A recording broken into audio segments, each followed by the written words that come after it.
이화 때는 용궁.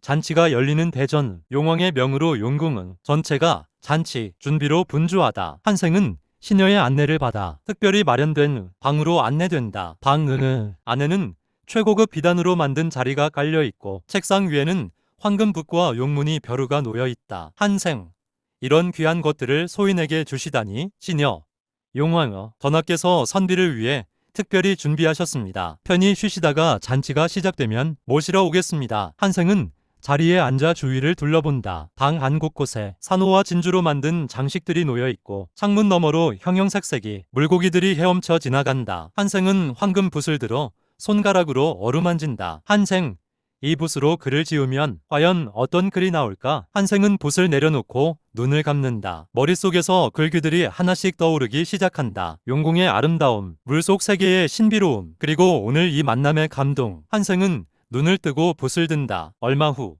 시녀가 한생을 잔치 자리로 안내한다. 대전 안으로 들어서는 순간 한생은 또 한 번 탄성을 지른다. 수백 명의 신하들이 도열해 있고 천장에는 야광주들이 별처럼 빛나고 있다. 정면에는 용왕이 앉아 있고 그 옆에는 곱게 단장한 공주가 앉아 있다. 공주는 한생을 보자 수줍게 고개를 돌린다. 맑은 눈, 단아한 얼굴, 그리고 물빛을 담은 듯한 눈동자. 한생은 잠시 넋을 잃는다. 용왕, 한생, 어서 오거라. 자리에 앉거라. 한생은 용왕의 옆자리에 안내된다. 이내 잔치가 시작된다. 잔치는 눈부시게 화려하다. 온갖 진귀한 음식들이 끝없이 나온다. 용궁에서만 나는 해초로 만든 요리요, 천년 묵은 조개에서 뽑아낸 국물, 그리고 이름도 알 수 없는 신비로운 과일들. 한생은 먹을 때마다 온몸에 생기가 도는 것을 느낀다. 음식뿐만 아니라 음악도 환상적이다. 물고기들이 연주하는 악기 소리, 해녀들이 부르는 노래, 그리고 파도 소리와 어우러지는 장단. 한생은 이승에서는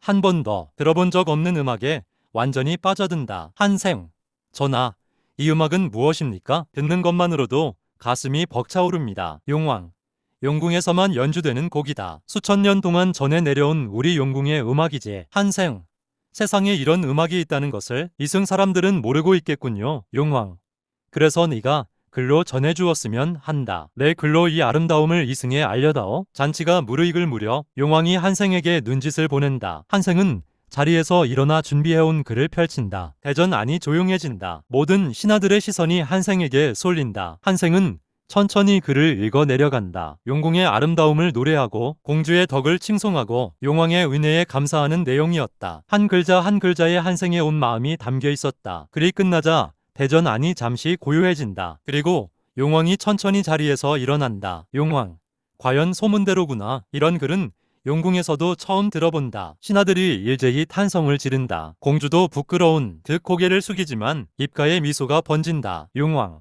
한생, 내 글재주에 용궁 전체가 감동받았다. 내 무엇으로든 보답하고 싶구나. 원하는 것이 있으면 말하거라. 한생, 전하, 소인에게는 이미 충분한 보답을 받았습니다. 이 용궁을 보고 이 잔치를 즐기고 전하를 만난 것만으로도 평생 글감이 넘칠 것 같습니다. 용왕, 욕심이 없는 선비로구나. 하지만 빈손으로 보낼 수는 없다. 용왕은 신하에게 눈짓을 보낸다. 신하가 황금 상자를 가져온다. 상자 안에는 글을 쓸 때마다 좋은 글귀가 떠오른다는 신비로운 붓 한 자루와 어떤 어려움도 헤쳐나갈 지혜를 준다는 진주 하나가 들어있다. 용왕, 이것을 가져가거라. 내 글재주가 세상에 더 널리 퍼지길 바란다. 한생, 감사합니다.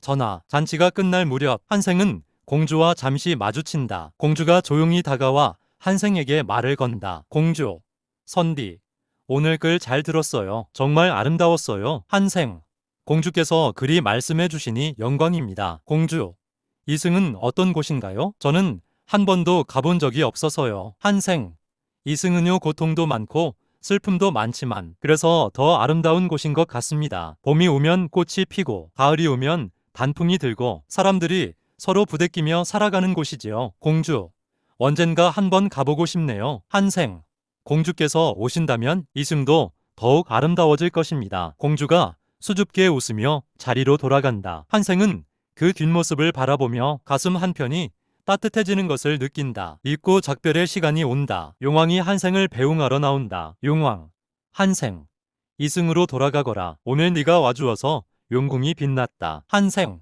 전하, 이 은혜 평생 잊지 않겠습니다. 용왕, 한 가지만 당부하마 이승으로 돌아가거든. 오늘 본 것들을 글로 남겨라. 사람들이 세상에는 눈에 보이는 것 이상의 아름다움이 있다는 것을 알 수 있도록 한생 반드시 그리하겠습니다. 배가 다시 수면 위로 떠오르기 시작한다. 한생은 뒤를 돌아본다. 용왕과 공주 그리고 수많은 신하들이 손을 흔들고 있다. 용궁의 황금빛이 점점 멀어진다. 한생 이 아름다움을 반드시 글로 남기겠소. 강가 정자 새벽 한생은 번쩍 눈을 뜬다. 정자 기둥에 기대어 잠들었던 것이다. 빗소리는 그쳐있고 하늘에는 별이 총총하다. 강물은 잔잔하게 흐르고 있다. 한생 꿈이었던가? 그런데 손 안에 무언가가 있다. 황금빛으로 빛나는 진주 하나. 한생은 눈이 커진다. 꿈이 아니었다. 분명히 진짜였다. 한생은 자리에서 벌떡 일어난다. 가슴이 두근거린다. 머릿속에는 용궁에서 보고 들은 것들이 생생하게 살아있다. 화려한 궁궐,